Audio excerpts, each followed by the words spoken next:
Bit of a short one today. If you don't want to watch the whole video, yeah, crime rates have been going down for the past 2 decades. But if you really want to get into it, I said last video that weirdos and creeps like to use fear as a control tactic. The best way to do this is to make the world seem like a scary place by saying that crime is high. If you were some balding, spray-tanned monster who was ignoring their own congestive heart failure, you might try to scare the public by saying that they have crime rates equal to a third world country. Despite regular people saying, I don't know, things seem to be doing pretty well right now.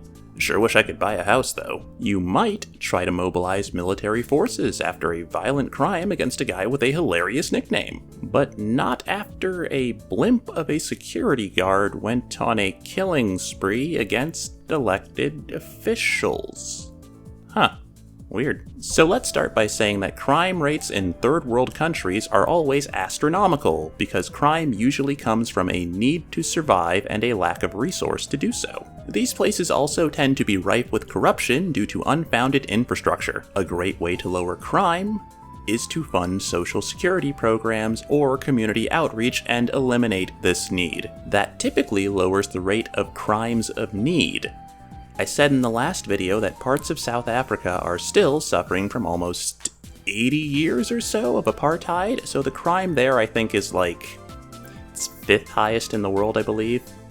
But you don't hear about it except for certain cases because of fairly racist reasons. A massive amount of need exists, therefore a massive amount of crime exists. Oh, sick. The website also talks about how some of it is due to corruption and social challenges. Alright. So, the National Crime Index in South Africa is about 75.4. Crime rates in the US are about 49.2. This index is measured per 100,000 people, so more people can equate to more crime in certain cases. The US is also a varied place from state to state, so let's zoom in. Let's look at the crime rate in Illinois. So with the FBI's own database report of robbery in the past 25 years, you can see that the rate has literally plummeted compared to today. Even after a brief spike in the last 2 years, it's nowhere near as bad as it was. This can be attributed to better living conditions or safer regulations. It looks like in the middle here there was zero crime, but really they probably just weren't reporting it as frequently.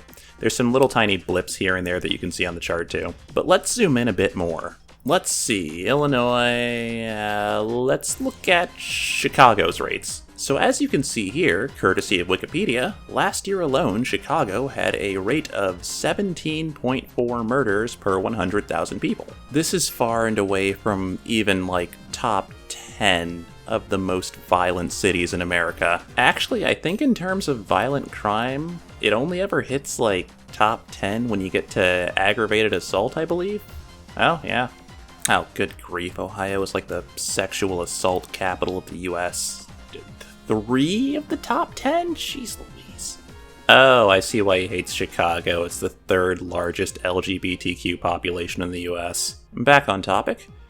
No matter what crime you're looking at, it's actually pretty down across the board because people were taking steps towards systemically fixing these problems. You know, job training, a clear path from homelessness or poor living situations to even moderate living situations, easy access to medical care, or, stuff that your government should be doing for people who live in their country. I don't know. But for some people, they believe that introducing even more vicious, overpaid guards will make them safer. This is, of course, the opposite. Cops tend to bully people when they get bored or need the rush of a power fantasy. Remember that police are human and therefore vulnerable to being corrupt and biased. What kind of people do they bully? It's a mystery, but statistically, it could be anyone with a steadily increasing melanin count or a non-binary gender.